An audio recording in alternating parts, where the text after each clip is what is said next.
Hello guys, it's Max here from Daily Market Movements. Welcome to another episode where today we're going to be analysing the gold futures chart. Now gold currently finds itself trading at 1982 and I must be honest, the setup here is not looking great.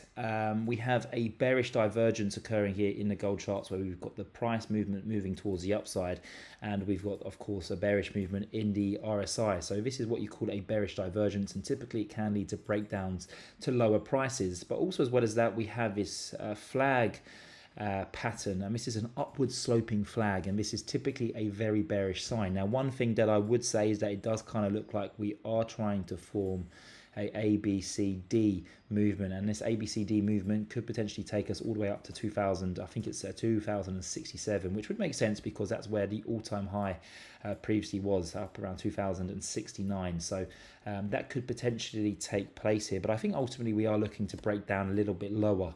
As I just mentioned, this is typically speaking a very bearish pattern, an upward sloping flag pattern. So I think if we were to break down here, then I think we would find support at 1950 initially. A break below there then would be very worrying for this asset, as the next area of support is down at 1900, and if you broke that then you are really starting to look bearish. So I wouldn't be surprised if we continue this move towards the downside here. We could potentially go down towards 1950 in the coming weeks ahead, but also I would not be shocked if we did work our way back up towards, let's say, 2065, because as I mentioned, we are looking like we're forming this ABCD pattern here in the gold futures chart. But I think medium to longer term we are going to see a breakdown here in the gold futures chart where we do go and test at least 1950, which will probably catch a lot of traders out because I think a lot of you would have your stop losses at around, let's say, 1975, where this this fib area is for 0.786 fib, so definitely be cautious of that.